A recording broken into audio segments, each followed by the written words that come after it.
Halo, Assalamualaikum warahmatullahi wabarakatuh. Nah, selamat pagi, salam sehat, salam sejahtera untuk kita semua. Nah, jumpa lagi bersama Pak Firman tentunya di channel Kelas Mandiri. Selamat datang di Kelas Mandiri. Nah, sebelum kita memulai pembelajaran hari ini, seperti biasa kita akan melakukan berdoa bersama-sama. Nah, berdoa menurut agama dan keyakinan masing-masing, berdoa dimulai.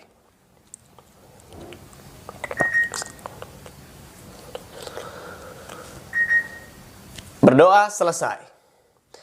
Nah, pada pembelajaran kali ini kita masuk di tema 9, masih di tema 9 ya. Nah, tema 9 subtema 2, pembelajaran yang ketiga.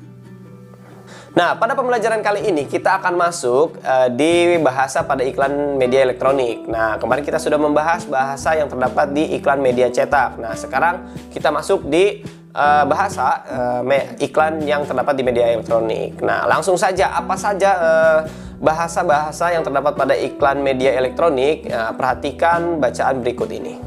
Berikut adalah beberapa ciri bahasa iklan elektronik yang mampu menarik perhatian khalayak atau masyarakat umum tentunya. Nah, yang pertama, pilihan kata yang digunakan menarik, tepat, logis, dan sopan. Dua, pilihan kata yang digunakan dapat mensugesti atau mempengaruhi. Nah, yang ketiga, pilihan kata yang digunakan menonjolkan informasi yang dianggap penting. Dan yang terakhir adalah pilihan kata yang digunakan menunjukkan sasaran. Nah, setelah kalian mengetahui tadi contoh atau beberapa bahasa pada iklan media elektronik, langsung saja. Nah, kita akan masuk di gambar. Di sini ada gambar di media elektronik yaitu festival budaya. Oke, gambarnya seperti berikut ini. Ya. Nah, gambar berikut ini merupakan peristiwa yang mencerminkan persatuan dan kesatuan. Nah, selanjutnya kita akan membahas apa saja peristiwa yang membangun tentang persatuan dan kesatuan, dan festival apa saja yang biasanya di Indonesia yang mengusung tema persatuan dan kesatuan tentunya. Nah, yang pertama, Festival Budaya Nusantara. Nah, sajian budaya dari berbagai daerah di wilayah Nusantara biasanya ditampilkan dalam Festival Budaya Nusantara. Nah, festival budaya bertujuan untuk memperkenalkan budaya suatu daerah ke tingkat nasional maupun internasional. Berbagai pentas budaya daerah akan tampil lebih indah ketika ditampilkan secara bersama-sama. Nah, kebudayaan juga salah satu simbol komunikasi atau kedekatan pimpinan daerah dengan masyarakat. Festival Budaya Nusantara mampu menjalin kebersamaan dan saling melengkapi satu sama lain. Hal ini yang menjadikan makna pentingnya persatuan dan kesatuan. Oke.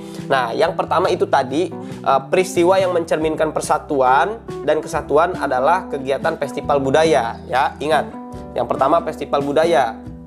Yang kedua dari peristiwa mencerminkan persatuan yaitu adalah dua, toleransi dan hidup berdampingan dalam perbedaan.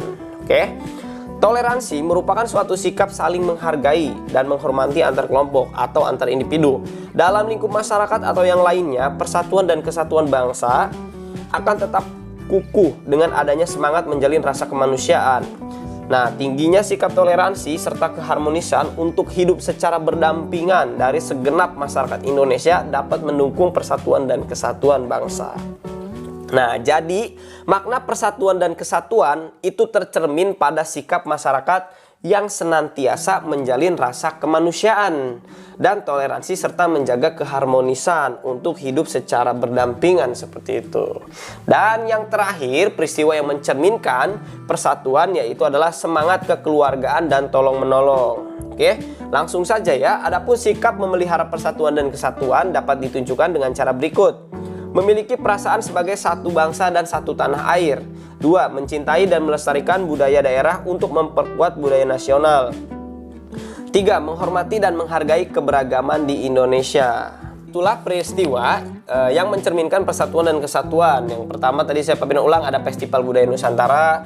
Yang kedua ada toleransi dan hidup berdampingan dalam perbedaan. Dan yang ketiga semangat kekeluargaan dan tolong-menolong.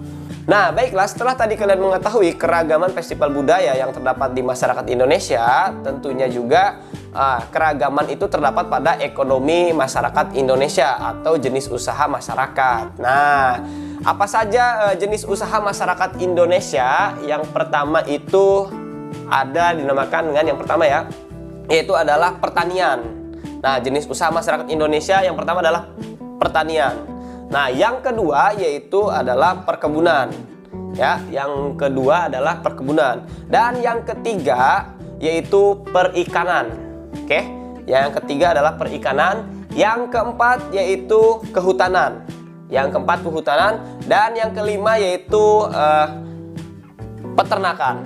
Oke, yang kelima adalah peternakan dan yang keenam ada pertambangan, yang ketujuh industri, yang kedelapan ada perdagangan, yang kesembilan yaitu adalah jasa. Baiklah, langsung saja dari kesembilan jenis usaha masyarakat Indonesia kita akan bahas satu persatu dimulai dari pertanian. Nah, pertanian. Indonesia terkenal sebagai negara agraris di mana mata pencaharian yang paling banyak dilakukan masyarakatnya adalah di bidang pertanian. Nah, hasil pertanian di Indonesia antara lain padi, jagung, ubi, dan palawija. Yang kedua, perkebunan. Perkebunan merupakan usaha pemanfaatan lahan dengan tanaman-tanaman keras.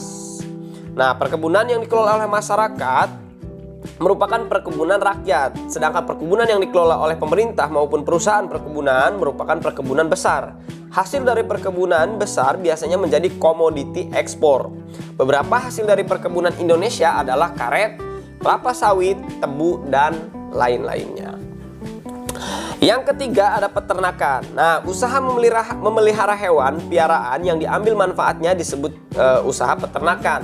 Berdasarkan jenis hewannya, usaha peternakan dibedakan menjadi peternakan hewan besar dan peternakan hewan kecil. Seperti hewan besar adalah sapi, kerbau, kuda, sedangkan hewan kecil terdiri atas domba, kambing, kelinci.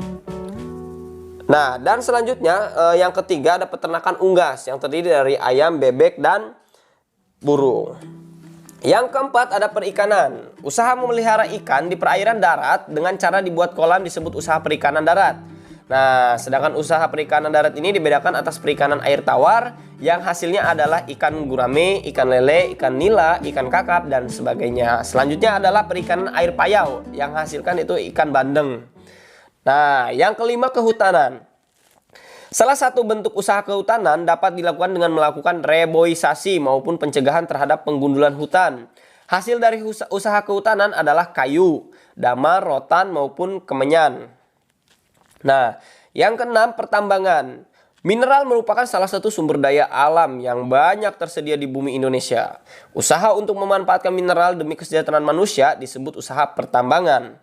Hasil dari pertambangan antara lain emas, batu bara, maupun minyak bumi. Untuk dapat memperoleh hasil tambang biasanya dilakukan penggalian atau penambangan atau juga pengeboran. Yang ketujuh, industri.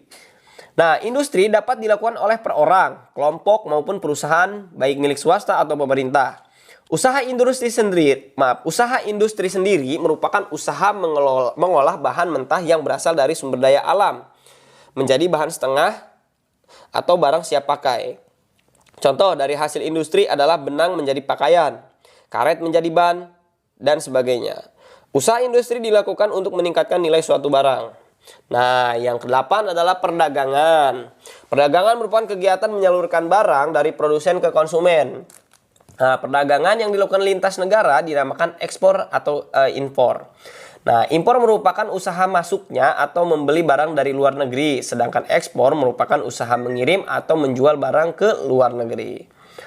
Barang yang biasa diperdagangkan merupakan hasil dari usaha pertanian, pertambangan, kehutanan, perindustrian, peternakan, perikanan, maupun perkebunan.